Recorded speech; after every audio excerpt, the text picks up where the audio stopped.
Réagissez avec Benoît Dutrisac par courriel. dutrisac@commercialcube.radio. Tout le monde est malade. Ça, c'est pas compliqué. Tout le monde. Moi, je l'ai été. Vendredi, j'étais absent de l'émission. J'étais malade. J'avais pas la COVID. Je l'ai testé, mais c'était pas ça. Mais là, j'entends parler de gens. Antoine Robitaille, Alex Dubé ont la COVID. Avec nous, Nancy Delagrave, qui est coordonnatrice scientifique de COVID Stop et physicienne. Nancy, bonjour. Bonjour, Benoît. Ça fait longtemps? Ben oui, merci d'être avec nous. Sommes-nous en plein... Parce que je vous suis sur X, là, Twitter, là, ouais. En hypocrite, en espion, là, je vous dis pas que je suis là, puis je vous surveille. Sommes-nous en pleine éclosion de COVID au Québec? Clairement. On a un groupe de parents et je vous dirais que le 3/4 des enfants de ces parents-là ont attrapé la COVID depuis la rentrée scolaire. Il y a 2 de ces parents-là dont les enfants sont à la 6e COVID. Et les 2 sont super mal en point. Les 2 ont la longue COVID. Et il y en a une qui arrête pas de vomir, elle souffre d'asthme sévère. Donc, moi, j'ai pas cherché des parents comme ça qui ont des enfants qui ont eu 6 COVID. C'est des gens que je connaissais avant que leur enfant avait attrapé la COVID. OK. Mais comment se fait que nulle part, là, il y a M. Boileau qui va prendre la parole, je pense, à 13h, de la santé publique. Mais je lisais sur votre site, Nancy, 1314 hospitalisations à cause de la COVID. Est-ce que c'est réel, ça? C'est au Canada ou au Québec? Ça, c'est au Québec et ça oublie beaucoup de cas parce qu'on ne dépiste pas systématiquement les personnes. Il faut savoir, faut qu'il y ait une éclosion, faut qu'il y ait du personnel qui soit vigilant. Il y a des gens en CHSLD qui refusent de tester. Donc, on a ce problème-là. Aussi, parce que les gens ont arrêté de parler de la COVID, à ce moment-là, ils ont toujours l'impression que c'est autre chose qui court. C'est un rhume, c'est une petite grippe et il faut dire que je sais, vous avez eu un test négatif, mais ça veut pas dire que vous étiez négatif parce que on a remarqué que de plus en plus, les gens deviennent positifs par test, dans le fond rapide, 4-5 jours après le début des symptômes. Ah, c'est vrai? Oui, c'est ça. Le gouvernement de l'Ontario, il recommande de se dépister 3 fois, chacune des fois à 24 ou 48 heures d'intervalle. Et il faut jamais oublier de faire la bouche aussi, puis le fond de la langue. Ça, les gens le savent pas, c'est pas écrit sur la boîte, mais il faut le faire avant de faire le nez. Ah, je l'ai pas fait. Oui, avant de faire le nez, hein? On fait pas le contraire. C'est ça, sinon c'est un peu dégueulasse. Mais là, il y a des gens aux soins intensifs. Il y a des enfants de 10 ans et moins. Je vous cite, là, Nancy Delagrave. Il y a des enfants de 10 ans et moins hospitalisés. Puis vous parlez de taux de positivité de presque 20%. Expliquez-nous ce que signifient ces chiffres-là. Bien, premièrement, ils sont énormes. Et qu'est-ce que ça signifie? Ça signifie qu'on ne dépiste pas. Un taux de positivité qui serait pas pire, ça serait autour de 3%. À ce moment-là, on réussirait à avoir beaucoup de cas. Mais là, vu qu'on dépiste très peu, on dépiste des gens qui ont des symptômes flagrants, à ce moment-là, on manque beaucoup de cas. Et puisqu'on manque beaucoup de cas, on n'isole pas les gens. C'est particulièrement vrai dans les hôpitaux, dans les CHSLD. Et donc, de ce fait, il y a des grandes éclosions. Et ce qu'on nous dit pas par rapport aux données des éclosions dans les hôpitaux, c'est qu'il y a 10 à 13% de décès. Donc, c'est des gens qui sont arrivés, ils ont voulu se faire changer la hanche, ils ont un cancer, sont arrivés sans COVID, ils attrapent la COVID à l'hôpital. Et il en meurt. On a le conjoint de Micheline Langto à qui c'est arrivé. Et ça, à mon avis, c'est complètement inacceptable parce qu'on sait comment arrêter ce virus-là. Mais comment pouvez-vous annoncer le taux de positivité après c'est à 19,2%? On traite même pas les eaux usées. On fait rien au Québec, là. Oui, on traite les eaux usées. Il y avait 6 villes dans lesquelles on traitait les eaux usées. On est rendu à 2. Cet été, ils ont enlevé 4 villes. Donc, il demeure la ville de Montréal, OK. où est-ce que tu as 2 échangeurs et la Ville de Québec. OK, je pensais qu'on avait arrêté le programme complètement.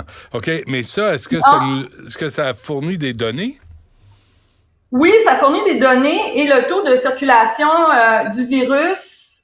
Et là, je ne sais pas si les 2 villes sont calibrées de la même façon, mais je l'ai calculé hier, 7,6 fois plus élevé dans la région de Québec qu'à Montréal. Et moi, je viens de la région de Québec et j'y retourne souvent parce que mes parents, ma famille sont là. Et je peux vous dire qu'il n'y a personne qui porte un masque à Québec, alors qu'à Montréal, je vois encore pas mal de gens porter. Oui. Il y avait un colloque, Nancy, de 2 jours sur la COVID longue. Qu'est-ce que ça a donné? Ben, c'était très intéressant. C'était un colloque qui était une mise en commun de la recherche et où les personnes qui souffrent de COVID longue étaient invitées. Elles sont pas mal maganées. Il y avait une personne en chaise roulante, d'autres qui ont vraiment de la misère à se déplacer, d'autres qui ont décidé d'intervenir à distance parce qu'ils voulaient ne pas attraper la COVID. Et il est sorti beaucoup de choses de ça. Premièrement, c'est qu'on est très, très, très, très loin d'un traitement.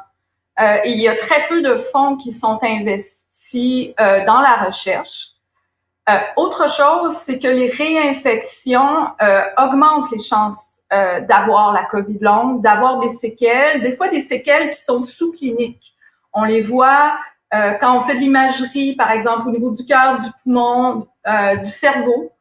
L'intelligence artificielle est capable de déterminer si quelqu'un a attrapé la COVID ou non en regardant l'image du cerveau. Ah oui, parce que ça a laissé des traces? Oui. Premièrement, il y a pas mal de lésions. Aussi, c'est qu'il y a un processus qui est exactement le même que pour Alzheimer et Parkinson. C'est-à-dire qu'il y a des protéines qui se replient sur elles-mêmes. Elles font comme une espèce de grosse boule toute enroulée. Et à ce moment-là, il y a décès, apoptose, décès des cellules des neurones. Et ça fait en sorte qu'on perd de la masse volumique du cerveau, environ 3%. Ça, c'est un signe de vieillissement aussi. Ouais. Ben oui. Par hasard, j'ai croisé un vendeur, je vous épargne les détails, Nancy, mais qui m'a dit qu'il avait eu la COVID et qu'il avait perdu l'usage d'une oreille et est devenu sourd d'une oreille à cause d'inflammation. Puis il me disait, c'est beaucoup plus courant qu'on le pense. Est-ce que c'est vrai? Exactement. Et ce qui est courant, c'est des événements rares, mais ça existe. Il y a des gens qui perdent la vue. Il y a les gens qui retrouvent jamais l'odorat. Imaginez de plus avoir le plaisir de manger. Et à chaque fois que les gens perdent l'odorat, ils le savent pas, mais ça veut dire que le cerveau est atteint. Parce que il y a des fibres qui communiquent directement entre le nez et le cerveau. Donc, OK. J'ai lu un de vos textes, Nancy Delagrave, et vous écriviez que 70% de la transmission intrafamiliale est attribuable aux enfants. Qu'est-ce qu'on fait pour prévenir ça au Québec? Absolument rien. Absolument rien. C'est le bordel total. Premièrement, il n'y a pas de tests disponibles dans les centres de services scolaires. Tous ceux-là qu'on a essayé de sonder partout dans la province, je vous dirais qu'il y a 8 personnes qui l'ont fait. Ils n'ont pas réussi à avoir de tests. Or, le site du ministère de la Santé du Québec dit qu'ils doivent distribuer des tests dans écoles primaires, secondaires, centres de la petite enfance. Donc, la COVID circule. Le mot d'ordre est que les enfants viennent s'ils n'ont pas la fièvre. Mais là, ça fait complètement abstraction de tout ce qu'on connaît sur la transmission. Premièrement, 60% de la transmission, elle est asymptomatique, donc présymptomatique ou complètement asymptomatique. Et un enfant qui n'a pas la fièvre, peut-être qu'il a la diarrhée, peut-être qu'il a des maux de ventre. Chez les enfants, les signes de la COVID, c'est surtout des symptômes gastro-intestinaux. Donc, peut-être la COVID et ça se transmet surtout par l'air. Donc, ça se transmet à 99% par l'air. Et donc, je ne sais pas si vous vous souvenez, ensemble, on avait construit un cube Corsi-Rosenthal. C'était fantastique. Mais donc, on a un groupe, on a fait une pétition, on a 2500 signatures environ. Mais depuis 1 an, il y a beaucoup de professeurs qui ont fait des demandes dans des cas, après 1 an, ils n'ont pas reçu de réponse. Et tous les parents qui ont essayé d'en mettre se sont fait refuser. Donc, on a un gouvernement qui est anti-solution et ce qu'ils nous disent, c'est exactement le contraire de ce qui est la réalité. C'est-à-dire que le CDC recommande des purificateurs d'air portables et le gouvernement, dans ses directives, dit que ça génère des flux d'air et que ça peut être dangereux, mais toutes les études de quel ordre montrent que ça aide et ça réduit 85% de la transmission. Ben, je pensais, on a dit que c'était Jean-François Roberge qui avait une tête de cochon, mais finalement, c'est le ministère de l'Éducation. Là, ça bloque exact. quelque part. Là, il y a des gens qui se croient investis d'une vérité absolue en sciences et qui a décidé qu'il n'y aurait pas de purificateur d'air dans les écoles. Et là, l'hiver arrive. Là. On va encore leur dire d'ouvrir les fenêtres. Oui, et d'ouvrir les fenêtres, ça n'a pas marché l'année passée. Il y a la journaliste Daphné Dionvien qui a sorti un article au mois d'avril dernier montrant que la qualité de l'air avait été pire dans l'année scolaire 2022-2023 qu'en 21-21-2022. Donc, on avait en moyenne 250 de plus de ppm de CO2 en moyenne. OK. Avant qu'on se quitte, Nancy Delagrave, Oui. Qu'est-ce que vous voulez entendre dire Dr Boileau de la santé publique qui va prendre la parole bientôt? Oui. Test gratuit disponible en pharmacie pour tout le monde, comme c'était avant. Plus de dépistage PCR, l'Organisation mondiale de la santé le demande, et aussi une communication claire sur les séquelles de la COVID. Des séquelles qui sont beaucoup plus généralisées que la longue COVID. Il y a 200 symptômes. Donc, pour que les gens prennent les bonnes décisions, ils doivent savoir quels sont les risques auxquels ils s'exposent. Pensez-vous qu'on sait ce qui se passe dans les hôpitaux présentement, là, tout ce qui a trait à la COVID? Oui, mais il y a un omerta. Moi, je peux vous dire que il y a beaucoup d'infections nosocomiales et il y a beaucoup de médecins qui remarquent des gens qui ont les conséquences de la COVID.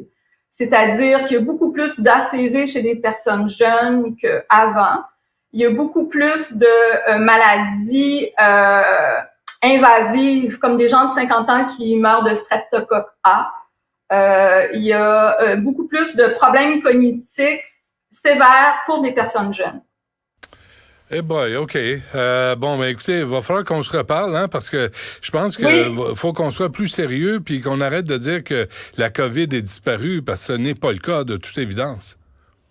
Non, c'est une lutte de longue haleine, puis il faut être lucide et avoir des moyens qui suivent la science qui sont efficaces. Oui. Nancy Delagrave, un gros merci. Reparlons-nous bientôt. À la prochaine. Parfait. Salut. Merci de m'avoir invité.